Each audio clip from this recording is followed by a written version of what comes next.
नमस्कार, मैं हूं आपके साथ अंकिता पाल। श्री गजासेन शनैचर जयंती महोत्सव यानी कि शनि जयंती एक महत्वपूर्ण धार्मिक त्योहार है जिसे भगवान शनि के जन्मदिवस के रूप में मनाया जाता है।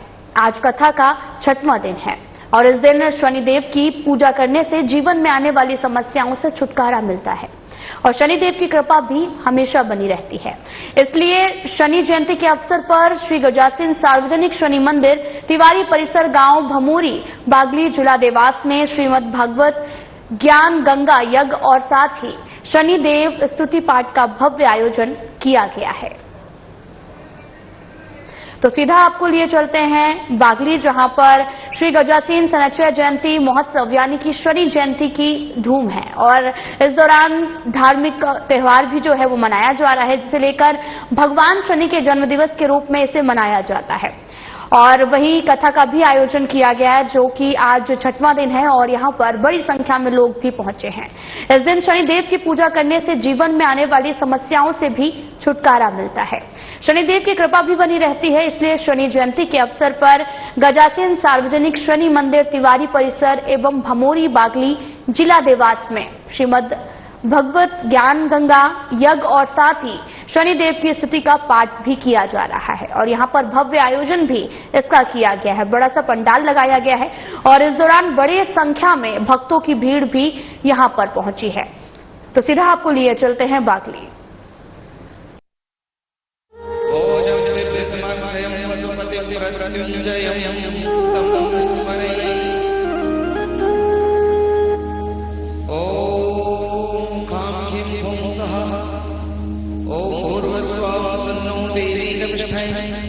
आपो भवन्तु पीतये संजोर विश्ववन्तु नाम स्वाभाव सह ओम किं कां संसनिश्चराय वृंदावन शोभने नहीं नंदगांव सोगाम बनसी बट सोबट नहीं कृष्ण नाम सोना वृंदावन के वृक्ष को मरम न जाने कोई डाल डाल बात बात पर वीरा राधा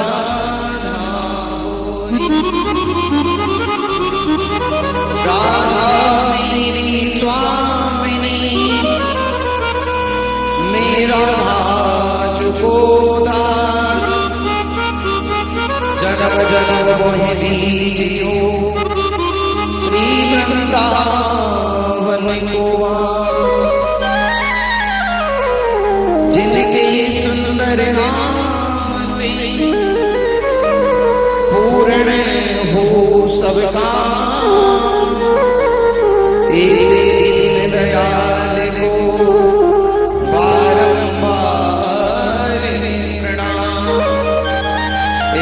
शनिदेव भगवान बारंबार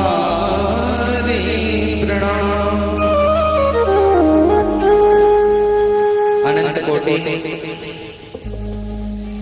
ब्रह्मांड नायक जगदीश्वर सर्वेश्वर सर्वाधिपति निकुंजेश्वर राधारमण वादारण चिदाधार निर्विकार निधि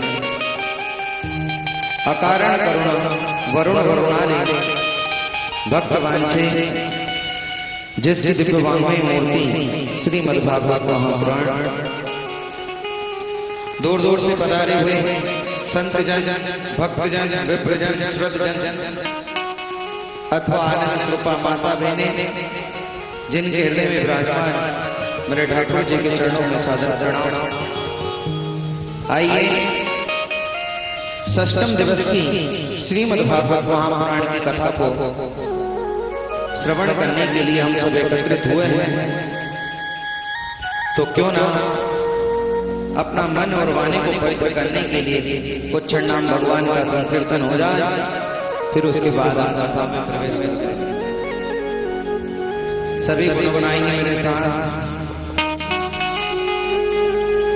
जय जय राधा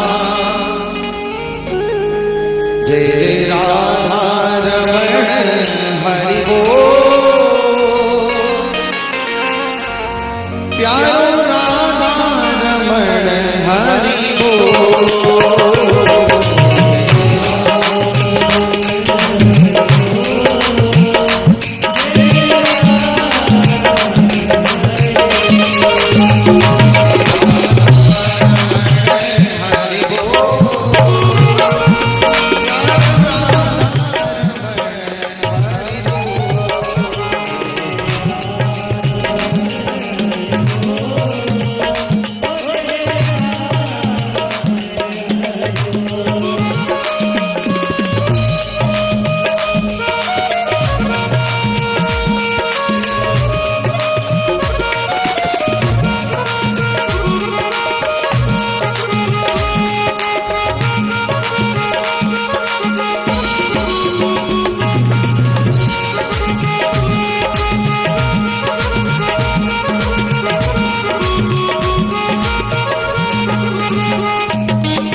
चलो बोलना पड़ेगा और जोर से बोलेंगे। कैसे हो सब लोग? आनंद मंगल। आप कैसे हो भैया? अमन चैन में को मैया बढ़िया हो माता जी? सबके लिए जोर से बोलेंगे राधे राधे। हमारे भमोरी गांव के शनिदेव मंदिर के सभी सदस्यगण अथवा हमारे आयोजक श्रीमान राजकुमार जी भैया, यशराज भैया, भाभी और उनकी बड़ी भाभी बहनें, भगवान उनको यह बुद्धि दे, व्यासपीठ से भूख को जो भी समिति में प्रोग्राम में सेवा दे रहे हैं उनके हृदय में विराजमान मेरे ठाकुर जी के चरणों में सादर प्रणाम एक बार और जोर से हो जाए। देखो आज कंजूसी नहीं करना है, क्योंकि आज किसका विवाह होगा? हमारे ठाकुर जी का। कौन कौन बाराती बनकर के आए हो? बाराती बन के आए और घराती बोले महाराज महाराज बाराती और घराती दोनों बनकर के आए। कल की कथा में आपने श्रवण करा 7 साल का बालक है मामा, और 7 साल के बालक के कहने से ब्रजवासियों ने गोवर्धन भगवान की पूजा कर और सभी ब्रजवासियों ने पूजा कर करके महाराज जब घर लौटे और घर आकर के ऊपर से इंद्र देवता ने विचार करा कि आज तो मेरी पूजा होने वाली थी। अपने दूतों से कहा, सिपाहियों से कहा कि जाकर के देखो तो सही भैया कि मेरी पूजा क्यों नहीं की ब्रजवासियों से। अब मेघों ने जब नीचे आकर के देखा तो क्या देखा? उन्होंने तो गोवर्धन की पूजा की। इंद्र रुष्ट हो गया। इंद्र ने बादलों से कहा इन ब्रजवासियों ने एक पत्थर की पूजा की है, एक पहाड़ की पूजा की है और मेरे पूजा को छोड़ दिया है, इसलिए मेघो जाओ इतना बरसो, इतना गरजो, इतना चमको कि पूरा ब्रजमंडल बह करके यमुना नदी में चला जाए।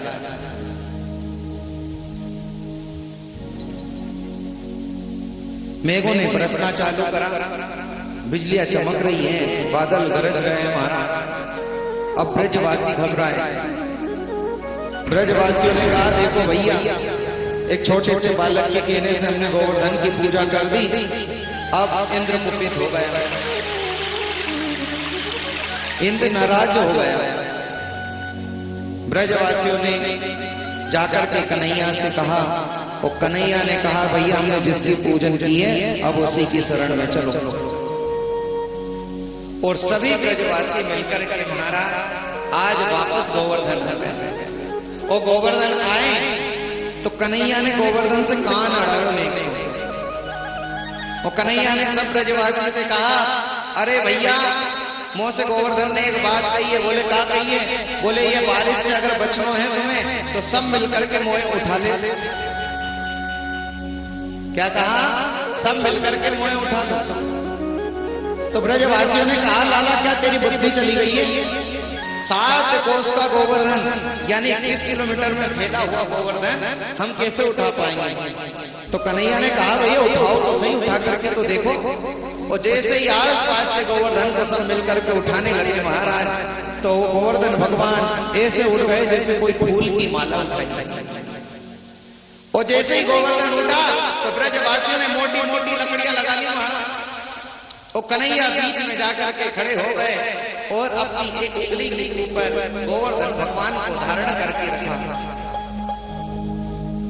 खूब बारिश, 1 दिन 2 दिन 3 दिन। अब ब्रजवासियों ने कहा देखो नेक तो बालक है 7 साल को बेचारे 3 दिन से एक ही उंगली लगा रखी है, तो या से कह दो कि भैया अपनी उंगली नीचे कर ले, कुछ देर विश्राम कर ले, कुछ देर आराम कर लो। तब ब्रजवासियों ने कहा कन्हैया ने उंगली हटा ले, थोड़ा बैठ जा, आराम कर। तो महाराज कन्हैया ने की कि अगर उंगली मेरे नीचे कर लेना तो तुम्हारी ये बल्लियां भी चुरा जाएगी। ब्रजवासियों ने कहा अरे वाह भैया, हमने इतनी मोटी मोटी बल्ली लगा रखी है, तेरी एक उंगली के ऊपर ही क्या पहाड़ खड़ा हुआ है क्या? कन्हैया ने खूब समझाया लेकिन नहीं माने, और जैसे ही कन्हैया ने नेक से उंगली तिरछी करी महाराज, सबकी बल्लियां चर चिराने लग गई। सही ब्रजवासी ने कहा लाला भैया तेरी उंगली वापस सीधी कर, तेरो गोवर्धन तो तेरी बात मान। और ऐसा एक दिन नहीं, भयंकर बारिश हुई, पानी अंदर कौन ने नहीं आने दिया?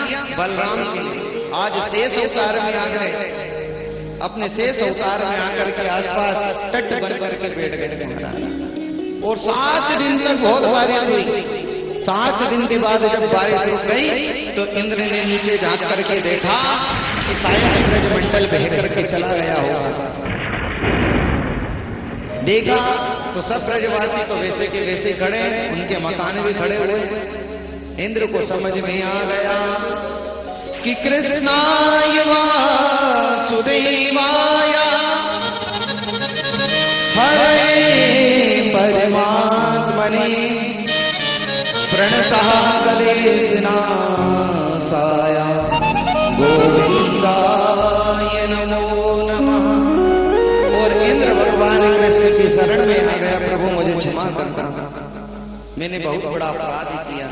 भगवान ने इंद्र को शरणागति देख करके इंद्र को क्षमा कर दिया और सब अपने अपने काम से लग गए महाराज। एक दिन ब्रजवासियों ने विचार करा कि भैया जो नंद को लालो है ना कन्हैया, ऐसो लगे कोई देव पुरुष है, भगवान है, नेक तो बालक है 7 साल को, और ये जब 6 दिन को तो ना जब यानी पूतना के मार दी, बकासुर का उद्धार कर दिया, अकासुर का उद्धार कर दिया, हाँ सकड़ भंजन का उद्धार कर दिया, काले नाग को भगा दिया, तो ये कोई साधारण मनुष्य नहीं है, ये तो देव मनुष्य है। भैया हमने तो कन्हैया को तू कर करके बोले चलो उससे क्षमा मांगो।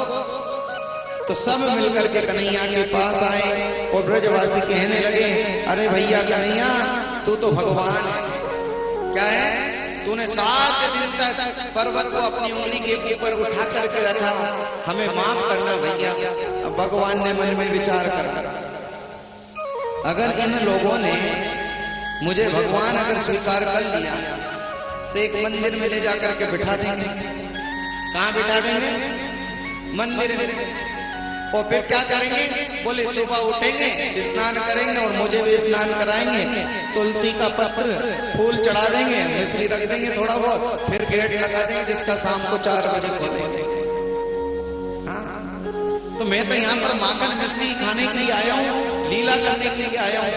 तो भगवान ने फिर योग माया फैलाई, अरे भैया मैं भगवान नहीं हूँ, मैं भगवान नहीं हूँ, गोवर्धन मेरी बात माने।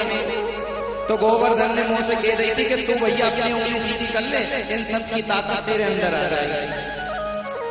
तो मन को कहने लगो हाँ भैया जब हम हल्के हल्के से लग रहे हैं, 7 दिन से थोड़े से कमजोर हो गए, तो हमारी ताकत तेरे अंदर चल गई।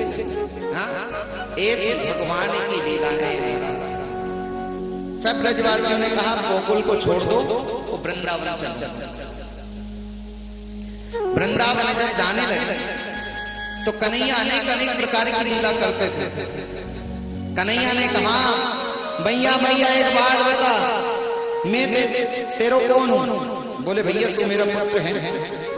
तो तू मेरी मैया लगे ना? बोले हाँ मैं तेरी मैया लगती। बाबा को कौन हो? बोले पुत्र है। तो बाबा मेरे कौन लगे? बोले तो बाबा को बेटे है भैया, और तेरे बाबा बाप है तेरे। तो तू मैया ये बता बाबा की का लगे और बाबा तेरो का लगे? हाँ? बोले वो मेरे पति हैं, मैं उनकी पत्नी हूं। तो कन्हैया ने कहा फिर तो पत्नी तो मेरी भी होगी। क्या कहा? पत्नी तो मेरी भी होगी। अब नेक से तो बालक है कन्हैया। बोले हाँ भैया तेरी भी पत्नी होगी। तो बोले कहाँ है मेरी पत्नी? तो नंद बाबा ने कहा लाला तेरी जो पत्नी है ना ब्रजभानी की बालिका राधा रानी वो तुम्हारी पत्नी होगी। हमने एंगेजमेंट कर दी है क्योंकि ब्रजभानु जी ने और नंद बाबा ने दोनों अच्छे मित्र थे और मन में विचार करा था दोनों में कि अगर सुनो नंदराय जी मेरे घर लड़का हुआ और तुम्हारे घर लड़की हुई तो हम दोनों समधी समधी बन जाएंगे, या तुम्हारे घर लड़का हुआ मेरे घर लड़की हुई तो हम समधी समधी बन जाएंगे। तो जब राधा जी तो कन्हैया से 1 साल बड़ी है ना तो 1 साल पहले ही एंगेजमेंट हो गई थी जब भगवान का तो जन्म ही नहीं हुआ था। उसके पहले ही नंदराय के कपड़े आभूषण देकर के आ गए थे राधा। तो बोले मुझे तो पत्नी चाहिए। कन्हैया ने कहा मेरे को अभी चाहिए पत्नी और लूंगा तो अभी लूंगा। राधा रानी मुझे अभी चाहिए। अरे भैया बड़ी जिद पड़ गई। तू पत्नी लेकर के करेगा? बोले ब्याह तो करवा के देख क्या करूंगा। कन्हैया के तभी हमारी एक मैया गुनगुनाती है ना एक भजन, हाँ कि राधिका गोरी से विरज की छोरी से मैया करा दे मेरो ब्याह।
उसके लिए तो मटकना पड़ेगा।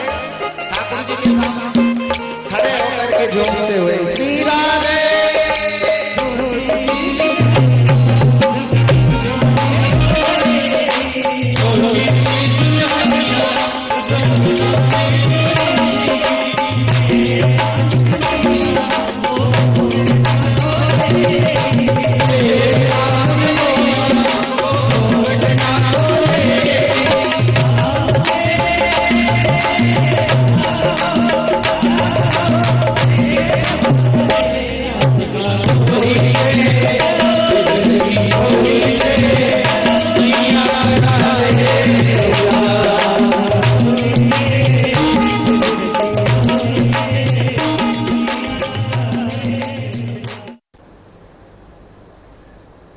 फिलहाल में इतना ही। नमस्कार।